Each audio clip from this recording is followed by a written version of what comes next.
want to come back on that a bit later. While you've got the mic, could I just ask you on this question of how our policies for supporting industry, for competitiveness, compare with the rest of the world? Are we beginning to get it right? Can we learn from others? Or does Europe have unique circumstances, which means we have to do it our own way? I think we need to learn from the others, absolutely. Benchmarking is essential. What do the Chinese do? What do the Koreans do? What have done the United States with shale gas? You know, it's a competitiveness, incredible competitiveness of their industry. And we should exchange best practice within Europe. And when we say harmonization of rules, we should take what is the best in Germany, what is the best in Spain, what is the best in the UK, and in terms of rules, and transfer that to the other countries, which imply that we are going to harmonize on the best base and not on the more complicated. So this is what I would say. Thank you very much. Ingo Kramer. I also would invest in Europe because the biggest risks, I think, are lying behind us now, and the chances are greater than the risks now. And we have to agree to that what President Schulz told us.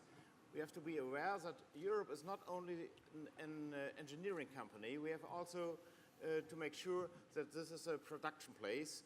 We can't do the engineering and the plants are anywhere else in the world, he told us. That's right, but as we got here, the information, the EU is just focusing the manufacturing side of our industry, and so let's do it. But I got that your question had also another point. Is the organization form of the EU such a form you would invest in a company? And I think we have to accept that a democratic process is not the same than leading a company. In a company we discuss, and after hopefully a short discussion we decide. That's not the way in a democratic system with several companies, several countries like we have in Europe. So we have to accept the speed is different. But in Europe, I would like to invest. So, Michael, on this question of how we compare with our competitors, and Pierre, they're talking about benchmarking being very important. Do you think we are good enough now at looking at what others are doing and checking it against what we're doing and saying, well, they seem to have a better answer than we do? Or when we benchmark, when we monitor, one of the calls in the Business Europe strategy is for the European Council, EU summits, every year to monitor what's happening. Should they be comparing what's happening just within Europe, or do they need to begin to be much more global? Yeah. No, I mean, I think there are two aspects to this. Firstly, I completely agree that a 500 million sophisticated market, you'd invest in it, particularly as it's just beginning to recover. To come to the alternative point of your question, is Europe unduly more complicated than other places you would invest? And is that a sufficient negative that you won't invest in spite of a market of 500 million people? I think sometimes we're a bit myopic. That's not, and we shouldn't be complacent. Anyone who's done business, tell me that it's easy to do business in India, in China, even in the United States with multiple different regulators, in Brazil, you know, in Russia. There are issues everywhere of complexity and other things that make it difficult. So I just think we need to understand that Europe is complex, so are other markets. But to your point, I think actually in a way some of the debate that's going on in Europe at the moment is absolutely critical to a very broad understanding of the need to address competitiveness and compare best practice, because that will make a margin of difference.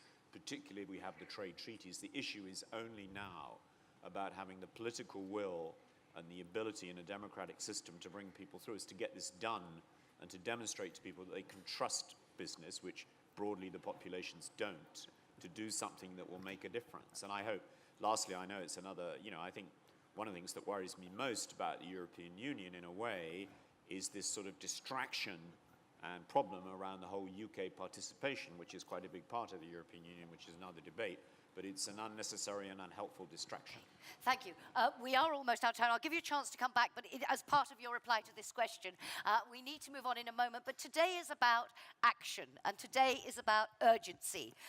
So I want to put you on the spot and say, if you had to identify with 7 policy drivers, a cross-cutting one, all the different ideas that have been discussed, all the issues you've raised, one priority, and could we please make this, rather than just a shopping list for policymakers, also ideally a priority for industry? One priority for policymakers, one for industry, to really ensure that industry can play the role that everyone today has talked about it being able to do and that it must do. And I will do it in reverse order to the first question. So in a sentence or two, if you would.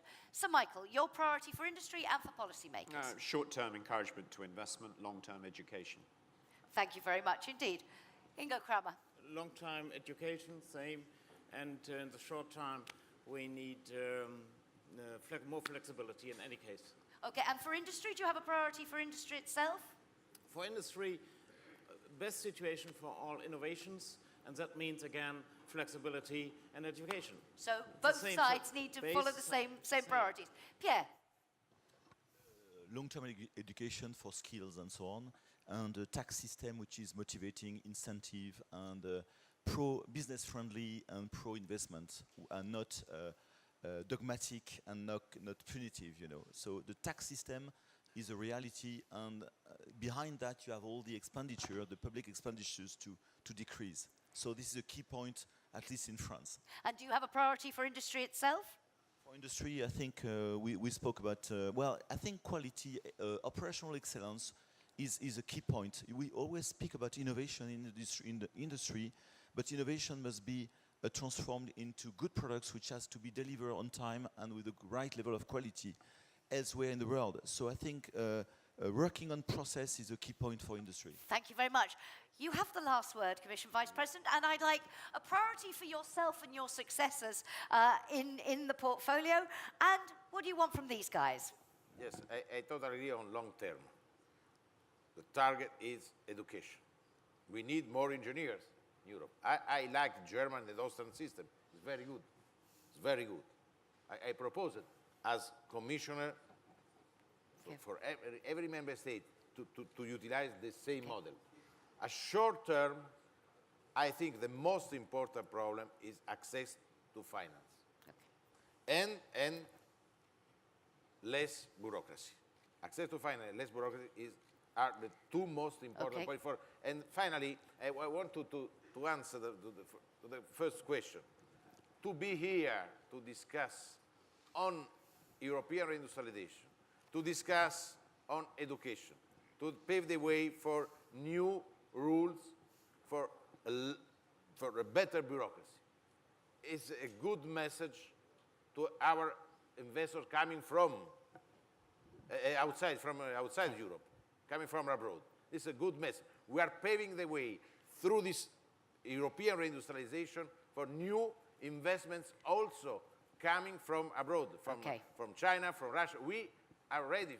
I want to open the door. I'm not protectionist, but to be in favor of European reindustrialization, pave the way for new investments in Europe. Okay, thank you. We will come back on all of these issues later. But ladies and gentlemen, will you join me in thanking our panel very much indeed? Thank you so much, gentlemen. Oh, well held, Mr. Kramer. Thank you very much.